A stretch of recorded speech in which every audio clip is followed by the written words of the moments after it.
وہ یہ کہہ رہے تھے کہ لوگوں کو بڑی امید ہے کہ یہ جو نگراں حکومت ہے جتنے بھی عرصے کے لیے آئی ہے کم از کم 3 مہینے کے لیے تو ویسے بھی کانسٹیٹیوشنلی موجود ہے، تو وہ سمجھتے ہیں کہ کاکڑ صاحب جو ہیں جو لوگوں کے سماجی مسائل ہیں ان سے وہ واقف ہیں۔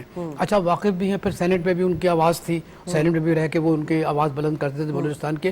تو میرا اپنا یہ خیال ہے کہ جو بلوچی نوجوان ہیں یا بلوچ کے جو لوگ ہیں جو اپنے آپ کو محرومی کا شکار تصور کرتے تھے، میں سمجھتا ہوں کہ اگر کاکڑ صاحب اس سلسلے میں پیش رفت یا پیش قدمی کریں گے تو بہت سی تبدیلی آ سکتی ہے۔ دیکھیے جو ول ہوتا ہے نا، if there is a will there is a way، جی بالکل، تو میں سمجھتا ہوں کاکڑ صاحب کے پاس ول ہے۔ ٹھیک ہے ڈاکٹر صاحب، اگر ہم یو این اے سروے کی بات کریں تو جو بلوچستان ہے دنیا کے پسماندہ علاقوں میں آتا ہے، اور یہاں پر آپ دیکھیں قدرت کے ذخائر سے مالا مال ہے، یہاں پہ معدنی ذخائر سے گیس ہے، قدرتی گیس ہے، معدنیات ہیں، اب تانبے کے ذخائر اور بہت سارے، لیکن سوال یہ ہے کہ سب کچھ ہے مگر وہ سیاسی لیڈرشپ نظر نہیں آئی ہمیں۔ دیکھیں وہاں پہ جو جیسے آغا صاحب نے فرمایا کہ وہاں بلوچستان کا جو ایشو ہے وہ اس کی سوسائٹی کا ایشو ہے، وہ ٹرائبل سوسائٹی ہے، اور وہاں پہ جو سردار ہیں اور جو میر ہیں پیر ہیں ان لوگوں کا قبضہ ہے ادھر۔ تو جب تک جیسے انڈیا میں 1947 کے بعد انہوں نے لینڈ ہولڈنگز اور جاگیرز اور ساری ریفارمز کر دیے تھے، تو ہمیں بھی بلوچستان میں اس طرح کی چیز کو کرنے کی ضرورت ہے، اور عام آدمی تک رسائی گورنمنٹ کی ہونی چاہیے، ان کو ایجوکیشن دیں ان کے بچوں کو۔ جیسے یہ آپ کے انوار اللہ کاکڑ ہیں، یہ مڈل کلاس کے ہیں، یہ کوئی جاگیردار نہیں ہے، انہوں نے تو سی ایس ایس کا بھی ایگزام ایک اٹیمپٹ کی تھی 26 کامن کی، تو سی ایس ایس میں بھی زیادہ تر وہی middle class lower middle class لوگ آتے ہیں۔ تو ہمیں اس طرح کی لیڈرشپ وہاں کلٹیویٹ کرنی پڑے گی جو فرام امنگ دا ماسز آئے، تو وہ پھر ان کی تقدیر پلٹ سکتی ہے۔ اگر ہم ان کے پیچھے ہی چلتے رہیں گے سرداروں کے اور ان کے جامز کے، تو پھر تو یہی ہوگا جو ہم دیکھ رہے ہیں، اور جو 4-6 بڑے وہ خاندان ہیں اور انہوں نے پورا اس کو ہوسٹیج کیا ہوا ہے بلوچستان کو۔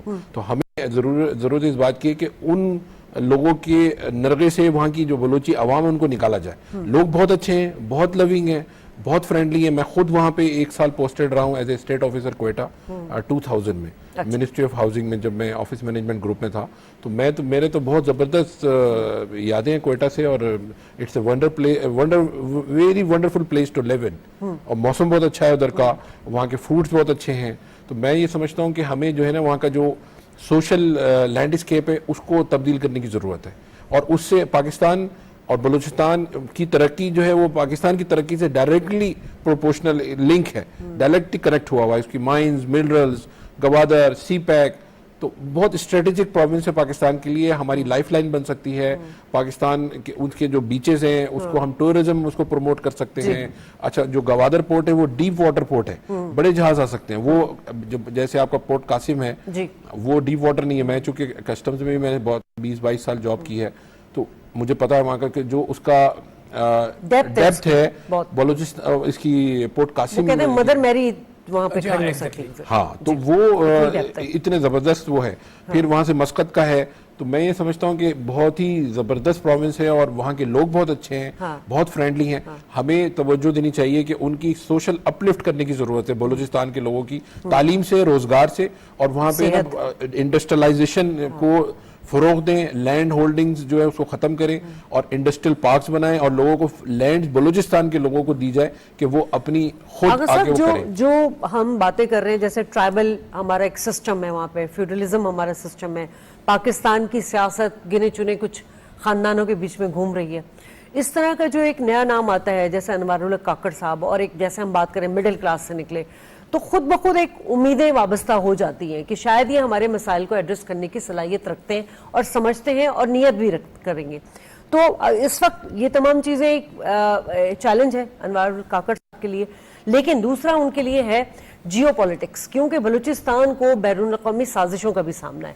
یہ کتنا بڑا چیلنج ہے؟ دیکھیے بہت اچھی بات آپ نے کہی۔ میں جب یہ کاکڑ صاحب نے اپنا حلف اٹھایا تو ایک غیر ملکی ٹی وی نے مجھ سے پوچھا 5 منٹ کے لیے، تو میں نے ان سے یہی کہا، میں نے کہا کہ دیکھیے اگر تبدیلی بھی آئے گی تو بڑی سلو ہے، اس کی وجہ یہ ہے کہ جتنے بھی مسائل ہیں وہ جمع ہو گئے، پھر لوگوں نے اس پہ توجہ نہیں دی۔ اگر توجہ دیتے تو یقینی طور پر کہ آہستہ آہستہ وہ مسائل حل ہوتے ہیں، لیکن میں سمجھتا ہوں کہ کاکڑ صاحب کے پاس میری اپنی رائے ہے کہ جو سب سے بڑا اہم مسئلہ ہوگا وہ جو آپ نے ابھی فرمایا ہے وہ جیو پولیٹکس کا ہے. اچھا جیو پولیٹکس میں آپ کو معلوم ہے کہ ہندوستان کا انوالومنٹ بہت زیادہ ہے. اچھا جو BLA وغیرہ ہیں یہ جو تنظیمیں ہیں ان کے جو نوجوان ہیں جن کے ہاتھ میں کلاشنکوف آ گئی ہے وہ جس طریقے سے آ کے حملہ کرتے ہیں اور چائنیز کو ٹارگٹ بناتے ہیں, پاکستان کی افواج کو کے سپاہیوں کو ٹارگٹ بناتے ہیں, یہ ایکچولی بہت بڑا چیلنج ہے. اور اگر سی پیک کے سلسلے میں جو سیکورٹی ملی ہوئی ہے اگر وہ سیکورٹی کو اور زیادہ مؤثر بنا دیں تو میں سمجھتا ہوں کہ بہت اچھا ہوگا. دیکھیے کیا ہوا بلوچستان میں ابھی مطلب تحریک چلی کہ بلوچستان کو حقوق دو, تو کیا تھا اس میں سب سے بڑا مسئلہ پانی کا تھا, پینے کا پانی کا تھا. اب دیکھیے ڈی سیلینیشن پلانٹ ہو گیا. دوسری بات چائنیز نے ایک فرینڈشپ ہاؤس وہ بنایا ہاسپٹل, اتنا بڑا ہاسپٹل ہے کہ اگر آپ جا کے دیکھیں وہاں پہ ہر حال کو فری مطلب ٹریٹمنٹ مل رہا ہے. پھر جو سب سے بڑی اہم بات یہ ہے کہ اب گوادر جو ہے انٹرنیشنل پورٹ بن گیا ہے, انٹرنیشنل ایئرپورٹ بن گیا. انٹرنیشنل ایئرپورٹ کی وجہ سے کہ آپ کا دنیا سے لنک پیدا ہوگا, اور جب دنیا سے لنک پیدا ہوگا ٹورزم بڑھے گی, انویسٹمنٹ آئے گا. ابھی 9 اکنامک زونز بننے والے ہیں. جو 9 اکنامک زونز بنیں گے تو آپ دیکھیے گا اس کے اندر کیا انویسٹمنٹ ہوگا. اور ابھی تک میں بھی ہو کر آیا ہوں, ابھی تک جتنی بھی نوکریاں ملی ہیں سب بلوچوں کو ملی ہیں. ٹھیک ہے, مطلب یہ بڑی اچھی بات ہے. تو جان اچکزئی صاحب ہمارے ساتھ موجود ہیں, انفارمیشن منسٹر بلوچستان کے. شکریہ جان اچکزئی صاحب. سر سب سے پہلے تو یہ کہ پرائم منسٹر صاحب, نگراں پرائم منسٹر صاحب اس وقت کوئٹہ میں موجود ہیں, اور یہ سرکاری دورہ تو ہے لیکن مختلف اسپیکٹ سے بڑا اہم دورہ ہے. اس کی وجوہات یہ ہے کہ پہلے تو یہ کہ تیسرے وزیر اعظم ہے بلوچستان سے, دوسرا مڈل کلاس سے ہے. جتنے بھی پہلے آوازیں اٹھائی ہیں انہوں نے کافی اس پہ, چاہے وہ مسنگ پرسن کا معاملہ ہو, چاہے بلوچستان کی ترقی کے حوالے سے ہو, امن و امان کا معاملہ ہو, اس حوالے سے وہ ایڈریس کرتے رہے ہیں. اس وقت کیا توقعات کی جا رہی ہیں ان سے؟ دیکھیے پرائم منسٹر صاحب سے بلوچستان کے لوگوں کی توقع بہت زیادہ ہے, کیونکہ وہ سمجھتے ہیں کہ پرائم منسٹر صاحب بلوچستان کو اون کرتے ہیں. وہ ان کا تعلق بلوچستان سے ہے, ان کو ایشوز کا پتہ ہے. انہوں نے خود سینٹ میں بلوچستان کے بہت سے مسائل کرنے کے لیے کوشش کی ہے. کہاں تک ان کی کوششیں اس وقت باور ثابت ہوئی یا نہیں, لیکن ابھی انہیں موقع ملا ہے کہ پرائم منسٹر کی حیثیت سے وہ بلوچستان کے درینہ جو مسائل ہیں ان کو حل کریں. تو آج وہ تشریف لائیں اور 3 دن بلوچستان میں رہیں گے. اس کا مطلب یہ کہ وہ کمیٹڈ ہیں کہ بلوچستان کو زیادہ ٹائم دے سکے اور یہاں کے جو ایشوز ہیں جو ان کی بہت ہی گرفت ہے ان پہ, ان کو حل کر سکے. تو وہ یہاں پہ بہت سے لوگوں سے ملاقاتیں کریں گے, ڈیلیگیشنز, پولیٹیکل پارٹیز, اسی طرح گورنمنٹ کے نمائندے یہاں پہ اجلاس بھی کریں گے, میٹنگز بھی کریں گے, فیڈرل بیوروکریسی بھی یہاں پہ ہوگی. تو امید ہے جو بلوچستان کی ایشوز ہیں جس میں انفراسٹرکچر بھی شامل ہے ان کو حل کرنے کے لیے پرائم منسٹر بہت بڑے پیمانے پہ انسٹرکشنز ایشو کریں گے. جی, اور ایک پلس پوائنٹ یہ بھی ہے کہ اگر کہا جائے اپوزیشن جماعت یا پچھلی حکومت نے انوار اللہ کاکڑ کے نام پر رضامندی ظاہر کی تھی, وہیں پر بلوچ رہنماؤں کی رضامندی بھی شامل تھی. یہ بڑا امپورٹنٹ ایلیمنٹ ہے کیونکہ آپ پھر ایک ہی پیج پہ لے کے بلوچستان کی ترقی کے لیے کام کر سکتے ہیں. اب میں آپ سے ایک بات یہ پوچھوں گی, چلیں ان کے بہت سارے پلانز ہوں گے, انتظامی امور کو بھی وہ دیکھ لیں ہوں گے, نگراں پرائم منسٹر کے اختیارات کے حوالے سے سوال اٹھایا جاتا ہے, وہ یہاں پر اپنے اختیارات کیسے استعمال کریں گے؟ دیکھیے نگران پرائم منسٹر ہو یا نگران صوبائی حکومتیں ہوں, ان کی ذمہ داری تو ماحول کریٹ کرنا ہے, لیکن اسٹیبلٹی بھی لانا ہے. جو گورننس کی ایشوز ہیں ان کو بھی ایڈریس کرنا ہے. آپ گورنمنٹ کی دکان کو بند نہیں کر سکتے کہ چونکہ ہم نگران ہیں کوئی نہیں کریں گے, کوئی مسائل حل نہیں کریں گے. لوگ جو ہے وہ ویٹ کر سے گورنمنٹ کے لیے. تو یہ بھی نگران گورنمنٹ کی ذمہ داری ہے کہ وہ ڈے ٹو ڈے ایشوز کو حل کریں, گورننس کے جو چیلنجز ہیں وہ حل کریں. تو یہ تنقید میرے خیال میں اس کی کوئی اہمیت خاص نہیں ہے جو ان کی جا رہی ہے. اچھا سر, اب ذرا ہم آ جاتے ہیں اس وقت اکانومی کرائسس. میرا خیال ہے ہمارا رابطہ ان سے منقطع ہو گیا ہے, دوبارہ رابطہ کرنے کی کوشش کریں گے. ڈاکٹر صاحب, ہم بات کر رہے ہیں اس وقت جو اکانومی کرائسس ہے, سب سے بڑا چیلنج پاکستان کو اس وقت ہے, چاہے وہ آپ کی کیئر ٹیکر گورنمنٹ ہو, چاہے وہ آپ کی الیکٹڈ گورنمنٹ آئے گی یا جو گزر گئی. ان سب کو ایک ہی چیز دیکھ کا مطلب ایشو کا سامنا ہے. اس وقت SIFC کو لے کر جو پلان بنا ہے اس میں مائنز کو بڑا اہم ایک اہمیت بھی دی گئی ہے اور ایک ایلیمنٹ بھی ہے. آپ اس کو کس طرح دیکھ رہے ہیں, کیونکہ ہم نے اتنے عرصے تو قدرتی مالا مال سے ذخائر سے استفادہ نہیں لے سکے. ہم دیکھیں ہمارا فیلئر کی جو وجہ ہے, جو 30-35 سالوں میں جو فیلئر ہوئی ہے, اس کی وجہ یہ ہے کہ اس کو اون نہیں کیا پولیٹیشنز نے معدنیات کو, اور ریکارڈک کا آپ کے سامنے ہے کہ وہ اس وقت کی چیف جسٹس نے اس کو خراب کیا. ابھی جو انیشیٹو لیا ہے یہ آرمی چیف کی سپرویژن میں ہے, اور میں یہ سمجھتا ہوں کہ میں یہ سمجھتا ہوں کہ یہ پروجیکٹ پاکستان آرمی اس کو سپورٹ کر رہی ہے تو ڈیفینیٹلی یہ جو ہے بہت زیادہ ڈیویڈنڈ دے گا, بہت زیادہ فروٹفل ہوگا, اور جو لوگ ہیں اس میں اور جو انویسٹرز آ رہے ہیں ان کا کانفیڈنس شیٹر نہیں ہوگا, جو کہ بہت زیادہ امپورٹنٹ ہے ہمارے لیے. ادروائز تو یہ ہوتا ہے کہ ایک گورنمنٹ آتی ہے, وہ ایک پالیسی لاتی ہے, دوسری آتی ہے اس کو ریورس کر دیتی ہے. سی پیک بھی اسی وجہ سے ہمارا خراب ہوا کہ ایک گورنمنٹ آئی تو اس نے انیشیٹ کیا, دوسری آئی تو اس نے اس کو روک دیا.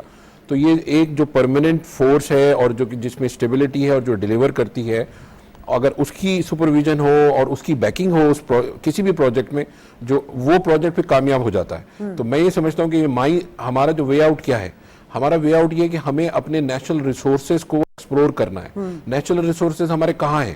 ہمارے نیچرل ریسورسز جو ہیں وہ بلوچستان میں ہیں سب سے زیادہ, یا پھر یہ آپ کے جو گلگت بلتستان والے ایریا ہے ادھر ہیں, تو ہمیں کے پی میں ہیں. تو ہمیں وہ چاہیے کہ جو دیکھیں جو فنڈامنٹلز ہیں نا ہمارے, جو آپ کی ہم ٹیکسٹائل کو سب سے زیادہ وہ کر دیتے ہیں امارات, سب 25 سال سے 30 سال سے 40 سال سے ہم ٹیکسٹائل کو لک آفٹر کر رہے ہیں. ٹیکسٹائل نہیں اٹھ پایا جس طرح سے ہماری جو اکنامک ٹیم ہے, ہم بینکرز کو ہائر کر رہے ہیں, ہم جو ہے وہ اس طرح کے لوگوں کو ہائر کر رہے ہیں. ایک میوزیکل چیئر ہے جو پچھلے 30 سال سے وہی 7-8 چہرے ہیں جو آ رہے ہیں, جن کا میں یہ سمجھتا ہوں کہ معیشت کی ریفارم سے کوئی تعلق نہیں ہے. Right people for right job نہیں ہے, وہ آؤٹ ڈیٹڈ لوگ ہیں, 70 سال کے لوگ ہیں, وہ کر چکے. اگر وہ اتنے اچھے ہوتے تو 3 دفعہ بن چکے ہیں, الیکٹڈ گورنمنٹ میں بن چکے ہیں, کیئر ٹیکر میں بھی بن جاتے ہیں وہی لوگ آ کے.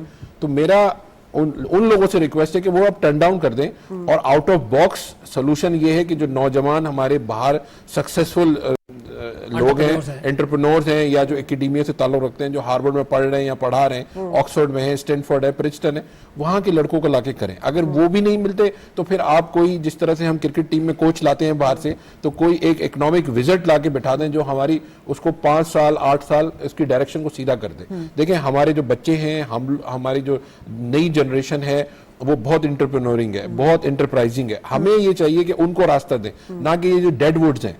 بیسک پرابلم یہ ہے کہ جو ڈیڈ ووڈز ہیں وہ آ کے راستہ بلاک کر کے بیٹھے ہوئے لوگوں کا. سر آغا صاحب یہی بات ہے کہ ہماری 63% سے زیادہ یوتھ ہے. جی جی. بلوچستان آبادی کے لحاظ سے چھوٹا رقبہ ہے. جی جی. وہاں پہ بیسک جو ابھی ضرورت ہے, نگراں پرائم منسٹر صاحب بھی سمجھتے ہوں گے, ایجوکیشن کی ہے, اسکلز ڈیولپمنٹ کی ہے. اگر آپ جیسے آپ نے کہا کہ ہم بلوچ بھائیوں کو, نوجوانوں کو شامل کیا گیا ہے, بڑی اچھی بات ہے, لیکن اس وقت ان کے اسکلز پہ بھی کام کرنے کی بہت ضرورت ہے. دیکھیے شازیہ, میں بتاؤں کیونکہ میں نے آپ کی خدمت میں عرض کیا کہ میں بلوچستان جاتا رہتا ہوں, 2 انٹرنیشنل کانفرنس ہوئی ہے سی پیک پہ, اور دونوں میں نے اٹینڈ کیے. دیکھیے اس وقت جب میں آپ کی خدمت میں بات کر رہا ہوں, اتنا بڑا مطلب یہ کہ اسکل ڈیولپمنٹ سینٹر بنایا ہے چائنا نے, اور آپ کو حیرت ہوگی سن کے کہ وہ باقاعدہ تشہیر کرتے ہیں, ہے نا, اردو میں بھی, بلوچی میں بھی, برہوئی میں بھی, کہ آئیے اور آپ اس میں شامل ہو جائیے اور آپ کو ہم ٹریننگ دیں گے. آپ کو بڑا افسوس ہوگا سن کے کہ جو ایک نیگیٹو پروپیگنڈا چل رہا ہے نا, اس کی وجہ سے میرا خیال ہے مشکل سے کوئی میرا خیال ہے 50-60 اسٹوڈنٹ ہوں گے جو اس اسکل ڈیولپمنٹ اسکول میں جاتے ہیں. اچھا, اس کے بعد یہ کہ وہاں پر انہوں نے کچھ ایسے مطلب یہ کہ اکنامک زونس بنائے ہیں کہ جس کے اندر لوکل انٹرپرینورشپ کو ترجیح دی جائے گی. مثال کے طور پہ وہاں پر جو سب سے بڑا مطلب ان کا پاس ہنر ہے وہ فشریز ہے, یعنی ماہی گیری ہے. وہ اتنی اچھی جیٹی سے بنا کے دے رہے ہیں. اب یہ کہ وہ اس سے وہ اگر استفادہ نہ کریں, خود بلوچستان کی حکومت نے فری نیٹ دیے ان کو اور فری انجنز دیے لا کے. تو میں یہ عرض کر رہا ہوں کہ بات اصل یہ کہ جہاں ول نہیں ہے نا, بات اصل یہ کہ وہاں ول نہیں ہے. اب ول کو کیسے آپ مطلب یہ کریں, ظاہر ہے کہ پولیٹیکل ایٹماسفیئر اگر اچھا ہو, جو آپ نے پہلا سوال کیا تھا نا کہ اکنامک ڈیولپمنٹ کیوں نہیں ہو رہی, انسٹیبلٹی کیوں ہے, کیوں مطلب لوگ پر, دیکھیں اس کی ایک وجہ یہ ہے کہ ہم میں اتحاد نہیں ہے. ایمانداری کی بات ہے, میں آپ کے سامنے یہ بات بڑے وثوق سے کہہ رہا ہوں کہ اگر ہم میں کوئی مطلب آپس میں اتحاد ہو, ہم کسی چند نکات پر ایک جگہ جمع ہو جائیں اور کہیں کہ ہمارا یہ مسئلہ ہے, جیسے آپ نے کہا ایجوکیشن کا, آپ یقین کریں نیوی کا جو وہاں پر محکمہ ہے, جس طریقے سے وہاں پہ کراچی کے آپ کی عمر کے بچے بچیاں گئے ہوئے ہیں, وہاں تعلیم دے رہے ہیں, ایسی بات نہیں ہے. مطلب یہ کہ اتنا بڑا نیٹ ورک ہے تعلیم کا وہاں پہ, اور بلوچی بڑے خوش ہیں. لیکن ایک چھوٹا سا طبقہ ایسا ہے کہ جو نیگیٹو مطلب یہ کہ دے رہا ہے کہ ہمیں چائنیز نہیں چاہیے, ہمیں فلاں نہیں چاہیے, نہ خود کام کرتے ہیں. وہ تو پروپیگنڈا ہے نا, بین الاقوامی سازش کا ایک پروپیگنڈا ہے. نہیں تو مگر اس سے کچھ مخصوص جو ہے لیکن شازیہ ایک بات میں آپ کو بتاؤں, شازیہ ایک بات اصل یہ کہ there is a propaganda, yes we agree کہ there is a propaganda, they would like to minus the Chinese. لیکن سوال یہ ہے کہ Chinese are going to develop the area, Chinese jobs دے رہے ہیں, Chinese جو ہے نا آپ کو مطلب یہ کہ ایک نئی دنیا میں لے جا رہے ہیں, ایک نئی سوچ میں لے جا رہے ہیں. یہ ساری چیز وہ کر رہے ہیں. تو جو بلوچی سردار ہیں وہ مطلب یہ کہ سب تو ایسے نہیں ہے. بلوچی سردار بہت اچھے ہیں, بہت سے لوگ, I know them, they are very nice, لیکن some of them are actually are very reluctant. وہ ناراض ہیں, کس بات پہ ناراض ہیں یہ بھی نہیں بتاتے, لیکن وہ یہ چاہتے ہیں کہ ہم مطلب اپنا پارٹیسپیشن لے کر آئیں. اصل میں کہیں یہ پرابلم تو نہیں ہے ڈاکٹر صاحب کہ وہ دیکھ رہے ہیں کہ سی پیک کے ذریعے آپ کا انفراسٹرکچر اچھا ہو رہا ہے, دیگر شاہراہیں اچھی ہو رہی ہیں, دیگر صوبے اچھے ہو رہے ہیں, لیکن بلوچستان میں کوئی ترقی نہیں ہو رہی. شاید ان کو یہ چیز مطلب اس کانٹیکس میں سوچ رہے ہو. نہیں, وہ اسٹیٹس کو کے فورسز ہیں اور وہ ان کو یہ فیئر ہے کہ اسٹیٹس کو ٹوٹے گا. اسٹیٹس کو ٹوٹے گا تو سرداری ختم ہو جائے گی. یہ آؤٹ ڈیٹڈ چیزیں ہیں ساری. ہمیں اس سے نکلنا پڑے گا, کولونیل مائنڈ سیٹ سے نکلنا پڑے گا. ایک عام آدمی کو اس کا حق دینے کے لیے ضروری ہے کہ ہم اس کو اکوپ کریں تعلیم سے, بیسک تعلیم سے. اور اب آنے والا جو وقت ہے, جو فورتھ انڈسٹریل ریولوشن ہے, اس کا جو کرکس ہے وہ یہ ہے کہ ہو سکتا ہے آنے والے وقت میں آپ کی یونیورسٹیز ختم ہو جائیں. انوار اللہ کاکڑ صاحب کا نام تو بہت اچھا رہا, بہترین نام ہے, مائنڈ سیٹ ختم ہوا نا, یہ بہترین نام ہے, یہ انتہائی موضوع اور بہترین نام ہے. And this is the beacon of hope for Pakistan, and this is the beacon of hope for Balochistan, کہ یہ ہے ماڈل جو ہم نے اڈاپٹ کرنا ہے. اور آنے والے 25-30 سالوں میں ہم نے اس طرح کے جو لوگ ہیں, اس طرح کے جو کیریکٹرز ہیں, ان کو پروموٹ کرنا ہے, پروجیکٹ کرنا ہے, پروپوگیٹ کرنا ہے. یہی لوگ اس کو انیشیا کو توڑیں گے, اسٹیٹس کو کے, اور آگے لے کے جائیں گے بلوچستان کو اور پاکستان کو. یہ بالکل اتنی اچھی بات انہوں نے کہی. دیکھیے بات اصل یہ ہے کہ دیکھیے بہکانے والے بہت زیادہ ہیں. اب انور اللہ کاکڑ صاحب وزیر اعظم ہیں, بہت سے ایسے لوگ بھی ہوں گے جو اپنے مفادات کی بات کریں گے. دیکھیے پاکستان میں کیا ہوا ہے, پاکستان میں سیاست میں مفادات کی سیاست ہوئی ہے. اپنے مفاد کو پورا کر لو, باقی عوام جو جائیں وہ بھاڑ میں, ان کی کوئی پرواہ نہیں ہے. تو میں یہ سمجھتا ہوں کہ ایسے لوگ یقینی طور پر کاکڑ صاحب کے پاس آئیں گے تو آپ کے توسط سے, اس پروگرام کے توسط سے ہم یہی کہیں گے کہ آپ کو زیادہ باخبر رہنا چاہیے, اور آپ کو یہ سمجھنا چاہیے کہ جو عوام کے مطالبات ہیں, جو عوام کی مشکلات ہیں, جو عوام کے مصائب ہیں, ان کی طرف دیکھتے ہوئے. ایک اور منفی پروپیگنڈا میں چاہتی ہوں اپنے ناظرین تک پہنچے, ایک جملہ مکمل کر لوں. تو میں کہتا ہوں جو عوام کے مصائب ہیں, یہ میرا خیال ہے کہ ان لوگوں کو سے جو مفاد پرست لوگ ہیں اس سے مس گائیڈ نہ ہوں, بلکہ یہ کہ وہ اس کو حل کریں گے. تو میں یقین کے ساتھ کہہ سکتا ہوں کہ ریکارڈک تو کچھ بھی نہیں ہے, بعض ایسے منرل وہاں پر موجود ہیں کہ جس سے آپ فائدہ اٹھا سکتے ہیں. آپ ایسے ماربل سے, آپ سندک تو چل رہا ہے, سندک تو چل رہا ہے باقاعدہ, بہت سارے. جی ہاں. تو میں یہ کر رہا ہوں ابھی کچھ, تو میں صرف یہ بات کہنا چاہتا ہوں کہ جو مفاد پرست عناصر اگر ان کے قریب آئیں تو you have to be very careful. اور یہ ہے کہ اگر وہ آئے تو اس کو جیسے ہمیں ڈاکٹر صاحب فرما رہے تھے, بالکل سے فرما رہے تھے کہ جو کہ یہ ڈر رہے ہیں کہ اسٹیٹس کو ٹوٹ جائے گا. اگر اسٹیٹس کو ٹوٹا تو عوام کی طاقت آئے گی, عوام کی خوشحالی آئے گی, عوام کی سوچ آگے آئے گی. جب عوام کی سوچ آئے گی تو آپ کی اکنامک اسٹیبلٹی بھی آئے گی. ٹھیک ہے, یہ میں کیا پوچھنا چاہ رہی تھی, یہ اسٹیٹس کو کا تو ایک ایلیمنٹ ہے, لیکن دوسرا یہ بھی ہے کہ ایک نیگیٹو پروپیگنڈا کیا گیا کہ یہ جو سی پیک ہے اس سے صرف چائنا کو فائدہ ہے, پاکستان کو فائدہ نہیں ہے, جبکہ دیکھا جائے تو پاکستان کو بہت فائدہ ہے. ون ون سچویشن ہے, ون ون سچویشن ہے. یہ چیز کلیئر کرنے کی دیکھیے میں آپ کو انٹرنیشنل کانفرنس میں ہم نے یہی بات کی تھی, تو انہوں نے کہا کہ دیکھیے چائنا, ظاہر ہے کہ چائنا کو ایک لینڈ روٹ بھی مل رہا ہے, چائنا کو ایک سی روٹ بھی مل رہا ہے. دیکھیے اس میں یہ ہے کہ ہندوستان نے مطلب افغانستان کے راستے اب بھی ہے نا, اور دیگر ذرائع سے انہوں نے یہ بات پھیلائی ہے کہ چائنا جو ہے نا قبضہ کر لے گا. مطلب this is what the message has been given to the local people. لیکن میں آپ سے عرض کرنا چاہتا ہوں کہ جتنا فوائد اس وقت میرا خیال ہے کہ تقریباً 20% جابس 20% جاب بتائیے کہ جبکہ وہاں کی آبادی 3 کروڑ بھی نہیں ہے, وہاں پہ 20% جاب جو ہے بلوچی نوجوانوں کو ملی ہوئی ہے. آپ دیکھیں وہاں کے ہوٹلز میں, موٹلز میں, ہر جگہ دیکھیے وہاں کے جو, بلکہ اب تو یہ سننے میں آ رہا ہے کہ سیکیورٹی کے لیے بھی بلوچیوں کو انوالو کیا جا رہا ہے, بالکل کیا جا رہا ہے, اور ان کو باقاعدہ ٹریننگ دی جا رہی ہے. دیکھیے میں آپ سے بتا رہا ہوں کہ بلوچستان جو ہے نا ترقی کی اتنی بڑی مطلب یہ کہ مرکز بن سکتا ہے. لیکن پھر وہی سوال میں آپ سے کروں, مفاد پرست لوگ جو ہیں اب بھی موجود ہیں, ایسے سردار موجود ہیں کہ جو اپنے مطلب دل میں کاکڑ صاحب کے لیے وہ چاہتے ہیں کہ یہ بھی مطلب کامیاب نہ ہو سکے. میں I'm talking very freely. لیکن کاکڑ صاحب اگر یہ سمجھتے ہیں کہ حالات کے وہ جانتے ہیں اور لوگوں کو پہچانتے ہیں, اگر ان کے ذہن میں یہ تصور ہے کہ ان لوگوں سے ہٹ کے بھی کام ہو سکتا ہے, بلوچستان کو ترقی مل سکتی ہے, تو میں یہ سمجھتا ہوں کہ سی پیک واحد راستہ ہے جس کے ذریعے نہ صرف یہ ہے کہ بلوچستان کے عوام ترقی کریں گے بلکہ پورا پاکستان ترقی کرے گا. ٹھیک بات ہے. ڈاکٹر صاحب SIFC کی جانب سے ہم بلوچستان پہ بات کر رہے ہیں کہ منرلز پر ورکنگ جاری ہے, لیکن سی پیک کی طرح یہ ایک بڑا چیلنج سیکیورٹی کا بھی ہے, یہ بھی ایک بہت بڑا چیلنج ہے. اور میرا خیال ہے یہ جو ایپیکس کمیٹی بنائی گئی ہے اس میں بہت سارے میٹرز کو دیکھا بھی جا رہا ہے, انویسٹرز کے جو کنسرن ہے اس کو دیکھا جا رہا ہے, کس طرح ایڈریس کیا جائے گا, ون ونڈو کے تحت اس بیوروکریسی کو بھی چینلائز کیا جائے گا. سیکیورٹی کے لیے جو ہے یہ کتنا بڑا ایک ایشو ہے اور کیا تھریڈ ہے اس میں؟ دیکھیں سیکیورٹی کے ایشوز تو بلوچستان کے علاوہ پاکستان کو ہر جگہ پہ ہے پرابلم، چونکہ لیکن اس حوالے سے میں پوچھوں کہ گیم چینجر ہے نا SIFC بھی. ہاں گیم چینجر ہے، اور میں نہیں سمجھتا کہ سیکیورٹی کے کوئی اتنے زیادہ ایشوز ہوں گے. اچھا. کیونکہ اگر ہمارے اداروں کی اونرشپ ہے اس میں تو یہ ڈیفینیٹلی، جیسے سی پیک میں بھی کوئی بہت زیادہ پرابلم ہوئی نہیں ہے سیکیورٹی کی، اور سی پیک کی جو مائل سٹونز ہیں یا جو ڈیڈ لائنز ہیں وہ میٹ ہوئی ہیں. تھوڑی بہت آگے پیچھے ظاہر ہے وہ بھی پولیٹیکل انٹرفیرنس کی وجہ سے خراب ہوا وہ چیز. ادروائز سیکیورٹی کے اتنے مسائل، جب بھی اکنامک ایکٹیویٹی بڑھے گی وہ inversely proportional to your security problem. جب روزگار ہوگا، پراسپیرٹی ہوگی تو چیزیں آٹومیٹکلی صحیح ہوتی چلی جائیں گی. میرا کوشچن یہ ہے کہ آپ 18 امینڈمنٹ کے بعد جب جو صوبوں کو اختیار ملا ہے تو وہ فائنینشیل اٹونومی بھی ملی ہے نا ان کو.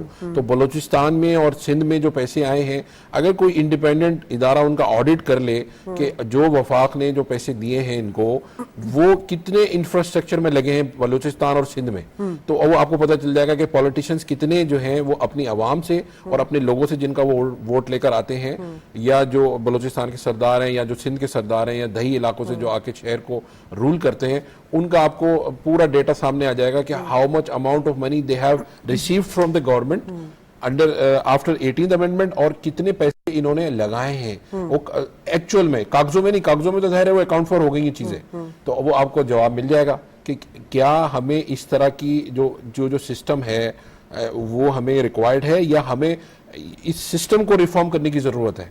سر اگر آغا صاحب وفاق اگر انٹروین کرتا بھی ہے صوبوں میں تو وہ آپ کو پتہ ہے شب خون مارنے والی بات شروع ہو جاتی ہے یہاں پر. لیکن اس وقت ضرورت اس امر کی ہے کہ وفاق اور صوبے مل کر جو ہے کام کرے اس پر، اور اس کو بہت اچھی بات کی انہوں نے کہ آڈٹ ہونا چاہیے تاکہ پتہ چلے.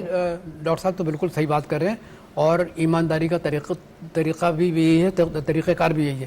دیکھیے لیکن میں آپ سے بتاؤں کہ کون مطلب لوگ ہیں کہ جو پاکستان کی پروگریس کو روکتے ہیں. دیکھیے یہ جو فیسیلیٹیشن جو کونسل بنی ہے، کیا اس سے پہلے ون ونڈو آپریشن نہیں تھا؟ آپ نے بھی اپنے جملے میں کہا تھا کہ ون ونڈو آپریشن ہونا چاہیے. دیکھیے ون ونڈو آپریشن ہم جو ہے نا جب رپورٹر تھے اور جب ایڈیٹر تھے یہی سنتے آئے تھے، لیکن ون ونڈو آپریشن نہیں ہوا. دیکھیے ہوا یہ ہے کہ ہماری جو بیوروکریسی ہے وہ بیوروکریسی جو ہے وہ عوام پر رول کر رہی ہے، وہ عوام کے مسائل حل نہیں کرتی. حالانکہ بیوروکریسی کا بنیادی مسئلہ یہ ہے کہ عوام کے جو مسائل ہیں ان کو حل کرے اور ان کے ساتھ بحیثیت ایک ان کے خدمت گار کی حیثیت سے پیش آئے. لیکن ہماری بیوروکریسی جو ہے نا، جو ان کو سبق پڑھایا گیا ہے وہ یہ ہے کہ ہم وہ ہمارے رولر بن گئے. یہی وجہ ہے کہ دیکھیے 18th امینڈمنٹ کی بات کر رہے تھے ڈاکٹر صاحب. 18th امینڈمنٹ میں 56% ریونیو آ رہا ہے پروونسز کو. آپ اندازہ لگائیے، وفاق کے پاس تو کچھ بھی نہیں ہے. جتنا پیسہ صوبوں کو ملا ہے 50 امینڈمنٹ سے وہ کہاں گیا؟ آپ مثال کراچی کے لیجئے، 15 سال سے کراچی پہ تو میں آؤں گی نا. ایک چھوٹا سا جملہ کہہ کے آگے چلے جاؤں گا. For the last 15 years, the People's Party is ruling Sindh for the last 15 years. Now tell me, Karachi is a big city, is a metropolitan city. It is the main hub of the economic development. How much money has been spent on the... سر اس کا جو حال کیا ہے نا، وہ 14 سال سے برسر اقتدار ایک جماعت ہے اور باقی بھی ہیں. میں کہتی ہوں صرف ایک جماعت کا کام نہیں، یہ باقی جتنی بھی سب کی اونرشپ نہیں تھی. کراچی کو سب لینا چاہتے تھے، کراچی کی اونرشپ کسی کے ساتھ نہیں تھی. دیکھیے اونرشپ نہیں تھی، لیکن آپ صحیح فرما رہی ہیں. لیکن دیکھیے میں آپ سے بتاؤں شازیہ، ہمیں ایک چیز سمجھنی چاہیے کہ جس کے پاس خزانے کی چابی ہوتی ہے نا وہ بڑا طاقتور ہوتا ہے. اگر خزانے کی چابی جو تھی وہ 15 سال سے پیپلز پارٹی بھی تھی، تو چلیے میں کہتا ہوں کہ آپ کہتے ہیں کہ بھائی کراچی جو ہے وہ اکنامک ہب ہے، کراچی سب سے زیادہ ریونیو دیتا ہے 60% یا 65%. لیکن آپ یہ بتائیے کہ اس کے انفراسٹرکچر کی یہ حالت ہے کہ لوگوں کے پاس آج سر اس پہ پھر وہ کنٹینیوٹی نہیں رہے گی. چلے کراچی کی پھر ہم بعد میں بات کرتے. یہ جو منرلز سمٹ ہوئی، بڑی امپورٹنٹ سمٹ تھی پاکستان کی تاریخ میں، پہلی ایسی ہوئی تھی جس میں عالمی مندوبین بھی آئے ہوئے تھے، سرمایہ کار بھی آئے ہوئے تھے. معاشی استحکام میں آپ کیا سمجھتے ہیں پاکستان مائنز کی صلاحیت سے ابھی ہم کس طرح جلد از جلد فائدہ اٹھا سکتے ہیں؟ دیکھیں اس کو ایکسپلور کر کے جو فورن انویسٹرز ہیں ان کو ہم مائنز ایلوکیٹ کریں. جیسے ابھی تو ہم دیتے ہیں اپنے لوکل ایکسکیویٹرز کو ایکسپلور، ان کے ساتھ ایک جو ہے پبلک پرائیویٹ پارٹنرشپ کے ایک ایگریمنٹ کریں، ایگریمنٹ کر کے اور اس کو ایکسپلور کریں اور وہ اس کو ایکسپورٹس کریں اور اس کا ایک پورا پراپر فارمولا ہو. اس طرح کا لاپ سائڈڈ ایگریمنٹ نہ ہو جو ہم ماضی میں کرتے رہے ہیں کہ سالڈ ویسٹ مینجمنٹ کا ایگریمنٹ کیا تو ڈالرز میں کر دیا، آئی پی بیز کا ایگریمنٹ کیا تو ڈالرز میں کر دیا، اور ڈالر جس طرح سے ڈپریشیٹ ہو رہا ہے تو ہم اس کو اور ایف ڈی آئی کہتے ہیں جی ایف ڈی آئی لے کر آ رہے ہیں. فورن ڈائریکٹ انویسٹمنٹ تو میں نے تو نہیں دیکھی، میں خود ای ڈی او رہا ہوں مصطفیٰ کمال کے دور میں اور سول سروس میں 25 سال کام کیا ہے, اور میں آغا صاحب میرے بڑے ہیں, بزرگ ہیں, ان سے ڈیفر کرتا ہوں اس بات سے کہ پاکستان کی خرابی میں بیوروکریسی کا اتنا عمل دخل نہیں ہے جتنا پولیٹیشنز کا ہے, چونکہ ہمیں تو we have to obey the orders of our political masters, وہ جو کہتے ہیں اس کو فالو کرنا پڑتا ہے, اور ظاہر ہے وہ اتنے لوگ کریجس نہیں ہوتے. میں تو اپنے کلیکٹر کو کہتا تھا کہ میں I am ready to lose my posting but not my job and facilitation not at the cost of my neck. بالکل اسٹریٹ ہمارے تھے کلیکٹر, ان کو 2003 میں نے تاریخی جملہ بول دیا تھا, وہ پورے کسٹم ہاؤس میں چلتا تھا. میرا خیال نظام کے اوپر بات ہو رہی, بیوروکریسی نظام کے اوپر میرا کہنے کا مقصد یہ تھا کہ دیکھیے جو ہمارا نظام ہے, نظام میں پرابلم ہے. بالکل اب مثال کے طور پر یہ ہے کہ ہم مائنز کی بات کر رہے ہیں, میں سمجھتا ہوں کہ ریکارڈنگ پہ میرا خیال ہے چند صحافی تھے جو ریکارڈنگ پہ گئے, ہم لوگ ریکارڈر گئے, ہمیں جہاز ملا, وہ جہاز میں بیٹھ کر اس میں بلوچی صحافی بھی تھے, ہم نے ریکارڈنگ کو دیکھا, قریب سے 2 دن ہم وہاں رہے. آپ یقین کریں دور سے جب وہ سرنگ کو ہم دیکھتے تھے تو سونا چمکتا نظر آتا تھا, کاپر نظر آتا تھا. اچھا وہی جو ریکارڈر کی جو لائن ہے وہی ریکارڈنگ کی لائن ایران میں جا رہی ہے. اچھا وہ فائدہ اٹھا رہے ہیں ایران میں ریکارڈنگ پر, مطلب یہ کہ وہ انہوں نے نام بدل دیا, وہ ریکارڈنگ نہیں کہتے, وہ اپنا ایرانی لفظ استعمال کرتے ہیں. تو وہاں جو ہے وہ سونا بھی نکال رہے ہیں, تانبا بھی نکال رہے ہیں, اور ہم کوئی گزشتہ 15 سال سے ریکارڈنگ کا نام ہی سنتے ہیں, لیکن اس کے اندر جو ایکسپلوریشن ہوا ہے وہ ہم نہیں کر رہے. لیکن چوری بہت ہوئی ہے, یعنی وہ جو سونے کی اینٹیں ہیں وہ نکال کے لے گئے, کوئی کچھ لے گیا. تو میں یہ عرض کر رہا ہوں کہ دیکھیے میں بیوروکریسی جو ہوتی ہے وہ ملک چلاتی ہے. دیکھیے سیاستدانوں کا کام یہ ہوتا ہے کہ ایک گائیڈ لائن دیتے ہیں, لیکن یہ کہ جب وہ بیوروکریسی کو استعمال کریں, جیسے پولیٹیکلی پولیس کو استعمال کرتے ہیں لوگ, تو یہی میرا کہنے کا مقصد یہ تھا کہ ایک نظام ہے, اس نظام کو بدلنے میں جو ہے مجھے تو کوئی, میرا ڈاکٹر صاحب نے تو بڑی ہمت کی ہوگی, لیکن مجھے تو نظام میں بدلنے میں کسی بیوروکریسی کا کوئی مجھے نام نہیں آتا. کچھ لوگ تھے بیچارے وہ گمنام چلے گئے. تو جو منرل کی بات آپ کر رہی ہیں, اگر وہاں کے لوکل لوگوں کو اگر آپ دے رہے ہیں, لائسنس دے رہے ہیں منرل کا, میں کچھ لوکلز کو جانتا ہوں شازیہ, وہ اچھا کام کر رہے ہیں, وہ نکال رہے ہیں, وہ ماربل نکال رہے ہیں, وہ اٹلی بھیج رہے ہیں. تو یہ ساری چیزیں ہمیں ٹھیک ہے. ڈاکٹر صاحب منرلس کی تو ہم نے بات کی, لیکن معدنی ایندھن بھی بہت ہمارے کافی ذخائر موجود ہیں. ہم اس کو کس طرح اپنی توانائی میں, کیونکہ اس وقت کرائسس چل رہا ہے, اس کو کس طرح, مطلب اس کو بھی ہم استفادہ نہیں لے پا رہے اس سے بھی. دیکھیں ہمارے پاس جو ہے نا ابھی ہارڈ کیش نہیں ہے, کیش کی پرابلم ہے. اگر ہم کسی کو بھی لے کر آتے ہیں باہر سے, ایکسپلورنگ کو, برٹش پیٹرولیم ہے یا کسی کو بھی لے کر آتے ہیں, یا ایکسون ہے, یا آلریڈی وہ لوگ کر رہے ہیں کام ادھر, مگر وہ جو معدنیات کا جو ذخائر ہے وہ اس کوالٹی کی نہیں ہے. وہ جو ویلز وہ ہٹ کرتے ہیں تو وہ سمجھیں آپ 50 ویل کرتے ہیں تو ایک ویل میں گیس نکلتی ہے. تو اس میں یہ بھی ایک پرابلم ہے کہ ہم کہتے تو ہیں کہ ہے چیز, مگر وہ چیز ایکسپلور ہو نہیں پاتی. منرلز تو ہیں بالکل, اس کی تو ہمارے پاس مائنز ہیں منرلز کی, مگر یہ جو ہڈن آپ کا جو ہے چیز وہ آپ اس کو نہیں ایکسپلور کر پاتے. وہ برٹش پیٹرولیم کے سی او سے ایک دفعہ بات ہوئی تھی تو وہ یہ بتا رہے تھے کہ ہم 50 ویلز کو لگاتے ہیں تب جا کے کسی ایک آدھ میں کوئی گیس نکلتی ہے, اور وہ بھی جو ہے نا اتنی اچھی کوالٹی کی نہیں ہوتی. یا جیسے تھر کا جو کول ہے اس کا ہائپ تو بہت ہے کہ جی تھر کول ہے, یہ ہے وہ ہے, مگر اگر آپ اس کی کمپوزیشن دیکھیں تو وہ انٹرنیشنل سٹینڈرڈز کو میٹ نہیں کرتا ہمارا وہ جو تھر کول ہے. تو we have to be realistic. دیکھیں ہمیں we have to be realistic and optimistic as well, مگر ہمیں سوڈو اس میں نہیں چلا جانا چاہیے کہ جی یہ چیز ہے, وہ ہم کہہ تو رہے ہیں یہ چیز ہے وہ چیز ہے, 75 سال سے بول رہے ہیں, مگر ہم اس کو ایکسپلور, ہماری جو فشریز ہے, جو ہمارا یہ جو آپ کا جو سی ٹریجر ہے, سر بلو اکانومی ہے, اس کو ہم نے بلو اکانومی کو دیکھ لیں, اس سے ہم اپنی اکانومی اس کو ہم نے ایکسپلور نہیں کیا. وہ اتنی ریڈی میڈ لو ہینگنگ فوڈ ہے, وہ تو آئی ٹی سے زیادہ آپ کا لو ہینگنگ وہ ہے. آپ کتنے آپ کے جو آفیشیل ٹرالے ہیں وہ بیچارے بوٹس پہ اور لانچوں پہ جاتے ہیں, ہمارے مچھیرے, اور کبھی وہ انڈیا پکڑ لیتا ہے ان کو یا پانی میں ڈوب جاتے ہیں. وہ اتنا زبردست وہ چیز ہے. چونکہ میں آج کل 2-4 ایکسپورٹرز کو ڈیل کر رہا ہوں جن کے ایکسپورٹس کو روک دیا انہوں نے, اسٹیٹ بینک آف پاکستان نے ایک عجیب و غریب نظام بنایا ہوا ہے. تو وہ اور وہ جو جتنے بھی ایکسپورٹرز ہیں سی فوڈ کے جو چائنا بھیج رہے ہیں وہ پڑھے لکھے نہیں ہیں. ایڈوانس پیمنٹ منگائی ہے, بینک نے روکی ہوئی ہے ان کی, اور اوپر سے کہہ دیا کہ $1.5 لاکھ نہیں ہے, اور ان کا بینک اکاؤنٹ بند کر دیا. پیچھے سے $5 لاکھ آنے, وہ نہیں آ رہے. عجیب ایک صورتحال ہے. آغا صاحب اب ذرا ہم بات کر لیتے ہیں کراچی کی. کراچی کے مسائل پہ میرا خیال ہے میں نے جب سے شو کرنا شروع کیا ہے میں اب تک کرتی آ رہی ہوں. انفراسٹرکچر دیکھ لیجئے, پانی کی قلت دیکھ لیجئے, گیس کی لوڈ شیڈنگ, ایک نیا اضافہ مسائل میں, اور دوسرا بجلی کے بلوں کا تو آپ کو پتہ ہی وہ تو چل ہی رہا ہے. پھر اسٹریٹ کرائمز اس قدر بڑھ چکے ہیں کہ مطلب امن و امان کی ایک مقدوس صورتحال نظر آ رہی ہے. آپ کو کیا لگتا ہے کیوں انتظامی معاملات کراچی کے صحیح نہیں ہو پاتے؟ دیکھیے اب اسٹریٹ کرائم کا پہلے میں لیتا ہوں, اس سے 1.5 مہینے میں تقریباً 60 لوگ جو ہے نا وہ میں ان کو شہید کہتا ہوں کہ جو مطلب بیچارے شہید ہوئے، اس میں نوجوان بھی تھے، اس میں IT کے ایکسپرٹ بھی تھے جن سے موبائل فون لینے کی کوشش کی، انہوں نے مزاحمت کی. دیکھیے بات ایسا یہ ہے کہ یہ لا اینڈ آرڈر کی جو سچویشن ہے وہ دو لوگوں پر اداروں پہ ہوتی ہے. ایک تو آپ کا جو ہے رینجرز ہیں، دوسرے پولیس ہیں. دیکھیے رینجرز کسی حد تک جو ہے نا پولیس کی مدد کرتے ہیں، لیکن جو بیسک پیراملٹری فورس، ہاں جو سب سے زیادہ جو ذمہ داری ہے وہ پولیس کی ہے. لیکن ہم یہ دیکھتے ہیں کہ پولیس یہ اسٹریٹ کرائم کو روکنے میں یا اس کو مؤثر طریقے سے ختم کرنے میں بالکل بری طریقے سے ناکام ہوئی ہے. اگر ان سے حالانکہ اس میں اچھا حیرت کی بات یہ ہے کہ اس اسٹریٹ کرائم میں پولیس کے اہلکار بھی پکڑے گئے ہیں باقاعدہ، مطلب یہ کہ وہ بھی اس میں شامل تھے کہ اسٹریٹ کرائم کر رہے تھے. تو میں یہ عرض کر رہا ہوں کہ یہ پولیس والوں کو کم از کم جو پولیس کے اعلیٰ افسران ہیں ان کو کم از کم وہ دیکھنا چاہیے کہ اسٹریٹ کرائم کے پاکٹس کہاں کہاں ہیں. ان کو معلوم ہے جس زمانے میں معین الدین حیدر صاحب منسٹر تھے، انڈین منسٹر تھے، تو ان کی باقاعدہ اس سلسلے میں ایک رپورٹ ہے.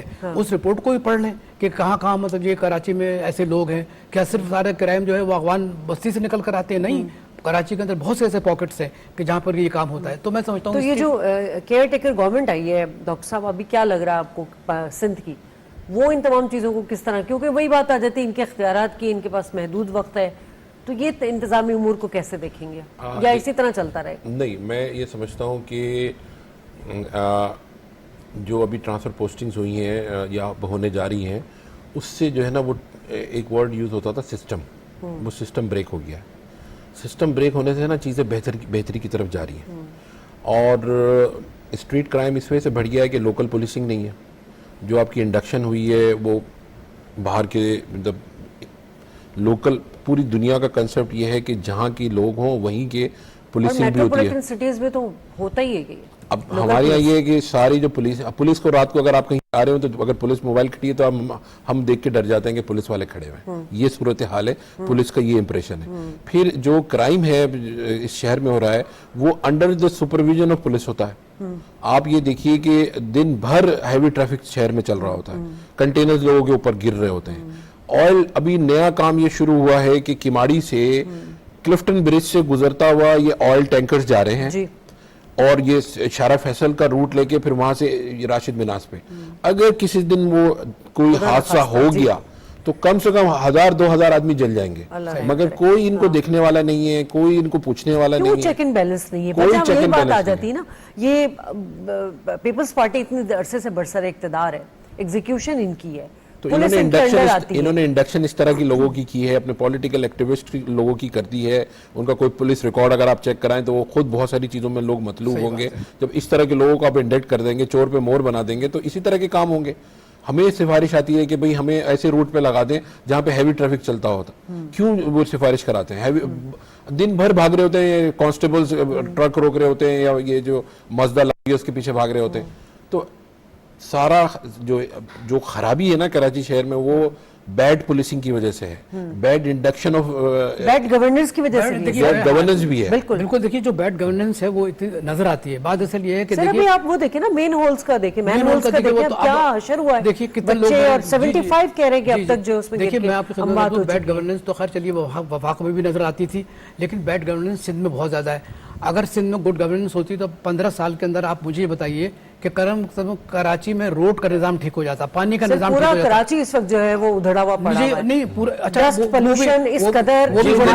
جس گلی میں آپ چلی جائیں، گلشن اقبال کی اچھی آبادی ہے، کہیں پہ بھی چلے جائیں آپ، ڈیفینس میں کچھ بہتر ہے روڈ ہے، مگر آپ PCHS چلی جائیں، نارتھ ناظم آباد چلی جائیں، ناظم آباد چلی جائیں.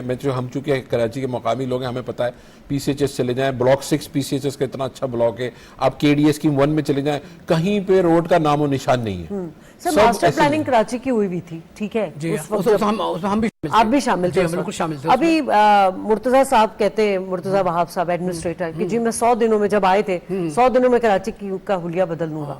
تو کہیں حلیہ بدلا ہوا نظر آ رہا ہے؟ دیکھیں مرتضیٰ، سب سے بڑی بات یہ کہ ان کی جو مطلب جو جس طریقے سے وہ میئر بنے ہیں وہ بھی ایک متنازع ہے. چلیے ہم اس پر ڈسکس نہیں کرنا چاہتے، لیکن اگر ان کا یہ ول ہے کہ ہم اس کو تبدیل کر دیں گے تو ان کی ول نظر نہیں آتی. دیکھیے کراچی جو ادھڑا پڑا ہے یا کراچی کے اندر جو ڈیولپمنٹ پروگرام جا رہے ہیں یہ ورلڈ بینک کے ہیں. یہ اس کو دھوکے میں کہتے ہیں کہ یہ ہمارے پروگرامز ہیں، یہ ان کے پروگرامز نہیں ہیں، یہ ورلڈ بینک کے پروگرام چل رہے ہیں. تو میں عرض کر رہا ہوں کہ دیکھیے پھر وہی سوال اٹھتا ہے کہ کراچی کو کوئی اون نہیں کر رہا, کوئی پولیٹیکل پارٹی جو ہے نا کراچی کو اون نہیں کرتی. اچھا چلیے, کسی پولیٹیکل پارٹی کو اتنا عرصہ تو نہیں ملا کام کرنے کا جتنا پیپلز پارٹی کو ملا, تو لیکن یہ ہے کہ انہوں نے پھر کیا کیا. سوال یہ ہے کہ کراچی گھوسٹ سٹی بن گیا ہے, پانی کے ٹینکر جو چلتے ہیں. تو کراچی والے یہ کلونیل مائنڈ سیٹ نہیں سمجھتے اس بات کو. ایک بات بتائیے, کراچی میں کہتے ہیں پانی لوگ مت کا باقاعدہ ٹینکر مافیا چلتا ہے. اچھا ٹینکر مافیا کون چلاتا ہے, ٹینکر مافیا کو پیچھے ان کے پاس پانی کہاں سے آ رہا ہے؟ ہاں, ان کا پانی کہاں سے آ رہا ہے. تو یہ سوال ہے, دیکھیے میں آپ سے عرض کر رہا ہوں سر, بڑے بڑے قطار دھرتوں پہ ہائیڈرڈ جب پلانٹ تک ہے کہ یہاں اس پر, ملک سے پیٹرول پمپ سے زیادہ وہ پروفیٹیبل ہے, جب تک کہ اس ملک سے کرپشن ہے نا, اور اس ملک سے کرپشن. سر وہی بات آگے نا, ذاتی مفاد, جب تک یہ ذاتی مفاد ختم نہیں ہوگا Karachi economy hub. Karachi building control authority کو انہوں نے چینج کیا 2013 میں,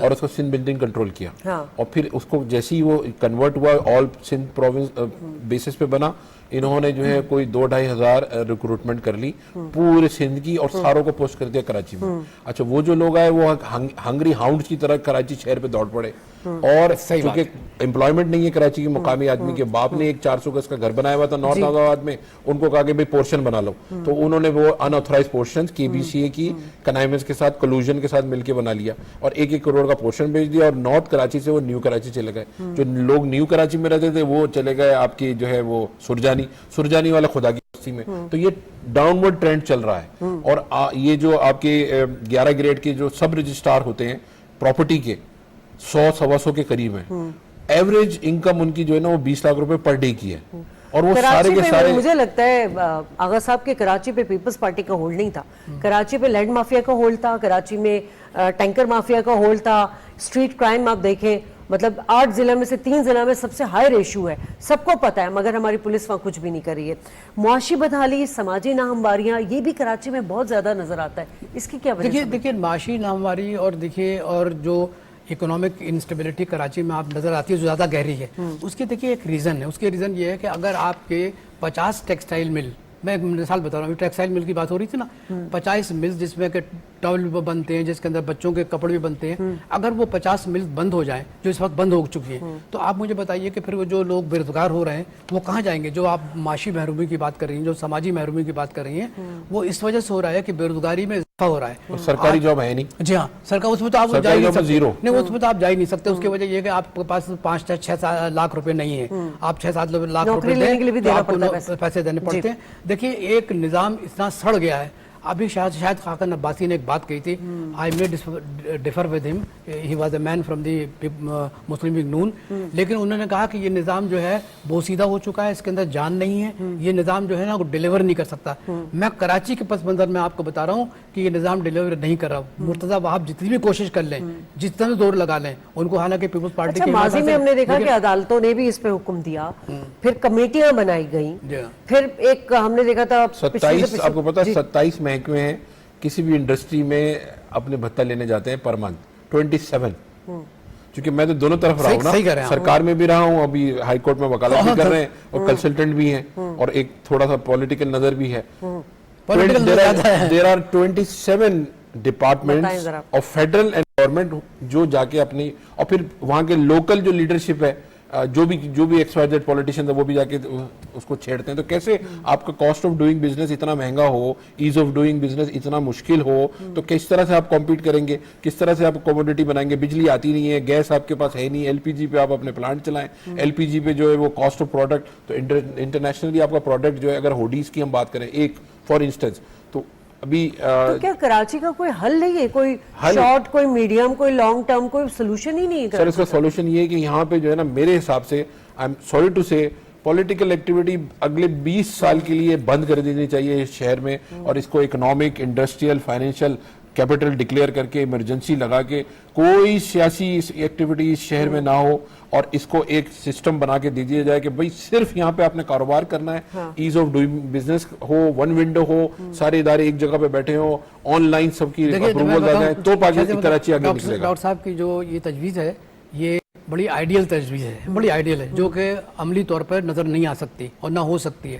میں صرف یہ عرض کرتا ہوں کہ آپ ایک بڑے اسٹرانگ ہینڈ سے, جیسے نگراں حکومت ہے, وہ کم از کم ایسے لوگوں کو کہ جو کرپشن میں انوالو رہے ماضی میں, ان کو نام تو آ گئے سر ECL میں نہیں تو میں کافی لوگوں کے. نہیں تو میں یہ عرض کر رہا ہوں کہ ان لوگوں کو وہاں سے وہ ہٹائیں. اور دوسری بات یہ کہ دیکھیے ماسٹر پلان تو اب بھی بنا ہے, ایک ماسٹر پلان ہمارے زمانے میں بنا تھا جس میں کہ ورلڈ بینک کے لوگ آئے ہوئے تھے. تو میں صرف یہ عرض کرنا چاہتا ہوں کہ کراچی میں ایسے ادارے موجود ہیں کہ جن کو اگر آپ موقع دیں وہاں سے برے لوگوں کو ہٹائیں جو کرپٹ لوگ تھے, تو یقینی طور پر یہ کہ وہ ہم آگے لے جا سکتے ہیں. جہاں تک پولیٹیکل ایکٹیویٹیز ہیں وہ تو دیکھیے وہ عوام کے مسائل کا حل کرنے کے لیے آتی ہے, چاہے MQM تھی, چاہے جماعت اسلامی ہو, کوئی بھی پولیٹیکل پارٹی ہو, چاہے پیپلز پارٹی اٹ سیلف. لیکن جب وہ عوام کے مسائل حل کرنے میں ناکام ہوتے ہیں یا وہ عوام کے مسائل پر ترجیح نہیں دیتے یا اس پر صرف نگاہ کرتے ہیں, تو اس صورت میں ظاہر ہے کہ کراچی کی جو ڈیولپمنٹ ہے, کراچی کی جو ترقی ہے وہ رکتی ہے. اب میں یہ کہہ رہا ہوں کہ یہ نگراں حکومت پوچھے کہ یہ جو 50% جو کارخانے بند ہوئے ہیں اس کے ریزنز کیا ہیں, اور اگر بند ہو گئے تو ان کو کھولنے کے لیے کیا طریقے اختیار کرنی چاہیے. جبکہ آپ کو معلوم ہے کہ پہلے ہی کراچی کے اندر سکھ انڈسٹری بہت موجود ہے, 40% سکھ انڈسٹریز کراچی کے اندر موجود ہے. تو میں یہ کہتا ہوں سوائے چائنا کے کہیں سے بھی FDI نہیں آ رہا, فارن ڈائریکٹ انویسٹمنٹ صرف چائنا سے آیا ہے, وہ بھی $26 بلین. سر لاسٹلی بتا دیں ابھی کے الیکٹرک کا بڑا ایشو چل رہا ہے اس وقت, اور ہم نے سنا تھا کہ آکوپائڈ بھی کری شنگھائی, تو کیا ابھی تک کوئی اس حوالے سے خبر نہیں ہے؟ اور اس وقت جو نظر آ رہا ہے مطلب ایک پبلک میں بہت زیادہ اس کو لے کے غم و غصہ ہے, خاص طور پہ ہمارے جو چھوٹے تاجر ہیں جن کی دکانیں بل آ رہے ہیں. 47 کا اگر یونٹ ہو بجلی کا, اور اس میں جو ہے اتنی زیادہ آپ کے ٹیکسیشنز ہوں اور فیول ایڈجسٹمنٹ, فیول چارجز میں ایڈجسٹمنٹ, FCA جس کو کہتے ہیں, وہ اگر آپ اس کو لوڈ کر کے کریں گے, 2 بلب جلانے والے کے جو ہے وہ 9,000 کا بل آئے گا. تو کس طرح سے لوگ زندہ رہیں گے, کس طرح سے کاروبار چلے گا, اور کس طرح سے جو ہے چیزیں ہوں گی. سر ڈیمانڈ تو کی جا رہی ہے کہ یہ حکومت ٹیکس واپس لے, لیکن IMF کی بھی تو کنڈیشن ہے. IMF کی کنڈیشن ہے, تو ہمارا جو فیول کی جو ہم نے یہ دیکھنا ہے کہ جو ہم نے انرجی سیکٹر کو کس طرح سے کیا ہوا ہے.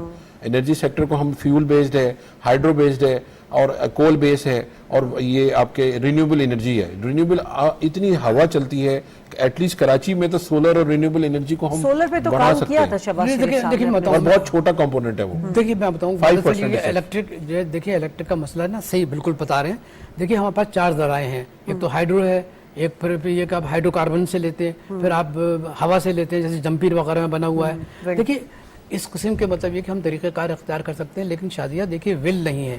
دیکھیے جب ول نہیں ہوتی نا تو پھر یہ کہ کوئی کام نہیں ہوتا. اب مجھے بتائیے کہ ابھی میں بتا رہا تھا کہ FDI جو فارن ڈائریکٹ انویسٹمنٹ ہوتا ہے وہ پش کرتا ہے ڈیولپمنٹ کو, مطلب یہ کہ چاہے ان کے اپنے مفادات یقینی طور پر ہوتے ہیں, لیکن FDI سے بڑا فرق پڑتا ہے. ہندوستان میں بھی آپ دیکھ لیجئے کہ حالانکہ ہندوستان کی اکنامی بڑی ترقی کر رہی ہے, 5ویں اکنامی بننے والی ہے, لیکن اس کے بعد بھی FDI وہاں بڑی تیزی سے آ رہا ہے. ہمارے ملک میں آپ بتائیے کسی ایک کا نام بتا دیجیے کہ جہاں سے صرف امریکہ میں $1 بلین کے بھی آئی ہے FDI, لیکن کوئی اس کے بعد چائنا کے علاوہ کوئی FDI نہیں آ رہی. جب تک کہ آپ اپنے ملک کا انوائرمنٹ اچھا نہیں بنائیں گے, اس کا امیج اچھا نہیں بنائیں گے, پاکستان کا امیج اچھا نہیں ہے. جس قسم کا امیج پاکستان کا بن رہا ہے وہ ایک انتہائی پولوٹیڈ امیج ہے, اٹس اے ویری ایسے میلائن ٹنڈر امیج ہے. اور اس سے بالکل میں یہ کہوں گا کہ ہم تو یہ کہہ رہے ہیں کہ جو بیوروکریسی ہے, پولیٹیشین ہے, ہماری سوسائٹی میں پرابلم ہے.